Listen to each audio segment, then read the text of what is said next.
Хош келдіңіздер арнама. Бүгін сіздерге өзге ұлт дәрігерлерінің сұхбаттарынан аударма ұсынамын. Бүгінгі тақырып дисплазия. Бала ауырса көз алдыңыз қараңғы болып кетеді. Бала туылғанда 4 мүшесі сау болып туылуы керек. Дисплазия тірек қимыл жүйесіндегі болатын кемістік. Мұнда баланың ортан жілігінің шығып кетуі іштен туа болады. Демек, туа жанбас ойығынан ұршық шығуы немесе жетілмей туылуы мүмкін. Уақытылы байқап емдетпесе, баланың аяғы қисаюы немесе уақытында жүрмеуі мүмкін. Ең жаманы, бала мүгедек болып қалуы мүмкін. Уақытылы емделген жағдайда 100% сауығып кетеді. Бұл ауруды қалай анықтауға болады? Баланы тік ұстап, аяғын жерге тіреген кезде бала тік тұра алмайды және уақытылы еңбектей алмайды.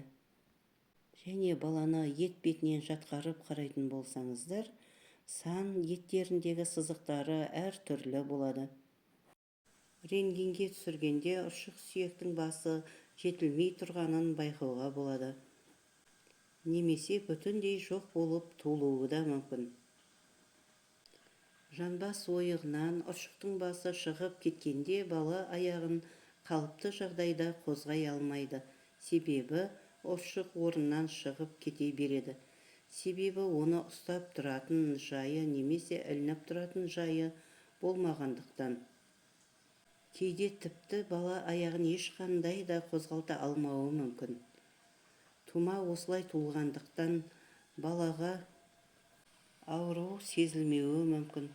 Осы ауруды ертерек анықтау үшін ата-ана баланың сан еттерінің буылтық сызықтарын байқап тексеріп көруі керек. Мұндай диагнозбен көбіне өз уақытынан ерте туылған бала да кездеседі.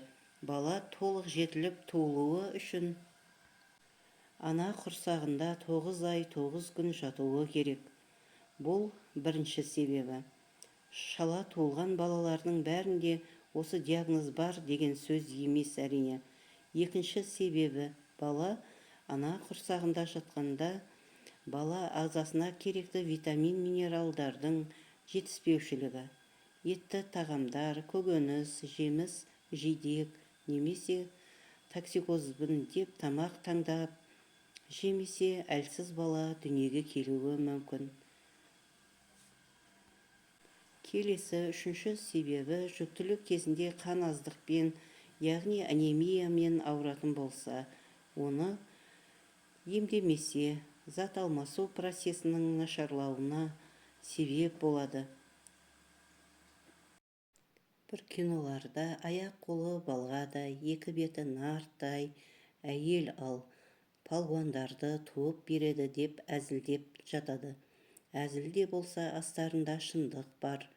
Кейбір қыздардың асқазаны ауырып, оны жесе жалпайып, мұны жесе шалпайып, машинаға мінсе есінен танып жүрсе, дені сау бала қайдан келеді?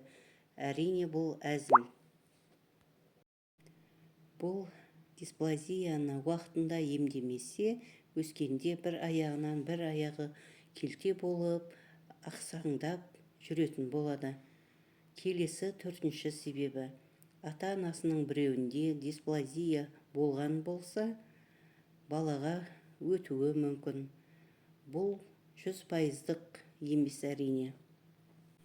Келесі бесінші себебі, токсикозы ауыр болса, яғни жүктілік кезінде токсикозы ауыр өткенін дәрігерге айтпай, үйінде жүре берсе. Қазір жүкті әйелдерге үкімет тарапынан мүмкіншіліктер қарастырылған және қазіргі ата-енелердің көздері ашық, көкіректері ояу, немерелерінің аман сау туылғанын қалайды.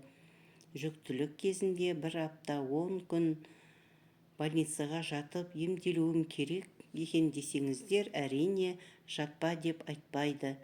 Мен де айтып өтейін. Генерал, енелер, сіздердің немерелеріңіз дүниеге келе жатыр. Әрине, немерелеріңіздің балпақтай дені сау болғанын сіз өте қалайсыз. Сондықтан жүктілік кезінде келініңіздің барынша жағдайын жасаңыздаршы. Немереңіз витамин, минералдар керек деп жатыр. Келесі 6-шы себебі жүктілік кезінде тексеруден өтпеген, жарнамаланып жүрген сенімсіз препараттарды қолданса және жүктіліктің алдын сенімсіз медицинада жоқ түрлі витамин баттарды қолданса. Осы жағдайларда да дисплазияға ұшырауы мүмкін. Экологияда әсер етуі мүмкін, бірақ жақсы жеп, ішіп, жақсы демалып жүрсе, өзін-өзі күтім жасап жүрген әйелдер құмда да, шөлде де дені сау бала туады. Жүктілік кезінде түрлі аурулар болуы мүмкін. Біреулердің суы көбейіп кетеді, ал біреулердің суы азайып кетеді. Біреудің қаны аз, біреудің давлениесі бар. Мұндай диагнозы бар әйелдердің дисплазиямен перзент әкелуі мүмкін. Баланың осындай диагнозы бар жоғын бірінші кезекте ата-ана өзі бақылап көруі керек. Нәрестені қарнымен жатқарып қарасаңыз, сан бұлшық еттеріндегі екі аяқтарындағы сызықтар бір-біріне тура келіп тұруы керек. Бір аяғындағы төмен, бір аяғындағы сызықтар жоғарыда тұрса, онда осы диагнозды анықтау үшін дәрігерге қаратыңыздар. Енді нәрестені шалқасынан жатқызып, аяқтарын түзу қойыңыз. Өкшелері бірдей ме? Бір аяғынан бір аяғы ұзын не кем екендігін осылай анықтаңыз. Осындай диагнозы бар болса, баланы қолға алғанда аяғын ары-бері қозғаған кезде ауырсынып жылайды. Көп ата-аналар балаларында осындай диагноз барын кеш байқап қалады. Білікті дәрігерлер бала туылғаннан осы диагнозды анықтап, емдеуге тез көмек береді. Тез ем қабылдаған жағдайда 100% сауығып кетеді. Массажбен емдеуге болады ма деп сұрағандар бар. Массажбен 100% емделмейді. Массаж 100%-дық ем ретінде саналмайды. Ең дұрысы дәрігердің кеңесімен емдік үзеңгі кигізу, яғни шина кигізу. Әрине, массаж бала туылғаннан жасала беруі керек. Мысалы, бесіктен баланы алғанда баланың буындарына жаймен массаж жасап отыру керек. Шинаны ортопед маманы қояды. Оның да түрлері әр алуан. 3 айда ұршық орнына түсуі керек. Дәрігер кальций, витамин D сияқты дәрі витаминдерді тағайындайды. Уақтылы ішкізіп жүру керек. Шина кигізу кезінде екі аяғын керіп қояды. Ол қимылсыз, жанбас ойығына ұршықты кіргізіп қойғандықтан ол жерге витамин, минералдар қабылдап көмек бергендіктен дұрыс дамиды, жетіледі. Қисық бітуіне жол бермеу керек. Ортопед дисплазияның дәрежесіне қарай гипс қоямыз десе де келсіңіздер. Бала уақытша қиналғанмен келешекте аяқтары түзу, ұршықтары жайында болады. Егер жеңіл түрі болса, кейінгі шыққан шиналарды пайдаланса болады. Осы емдерден соң бала өз уақытында жүрмеуі мүмкін. Оған уайымдамаңыз. Қайта баланың аяғына салмақ салмауына көңіл бөліңіз. Дисплазиямен емделген баланы ерте аяққа тұрғызуға тырыспаңыздар. Себебі жақсы дамымаған жерлері қисаюы мүмкін. Дисплазия кезінде операция жасату талап етілмейді.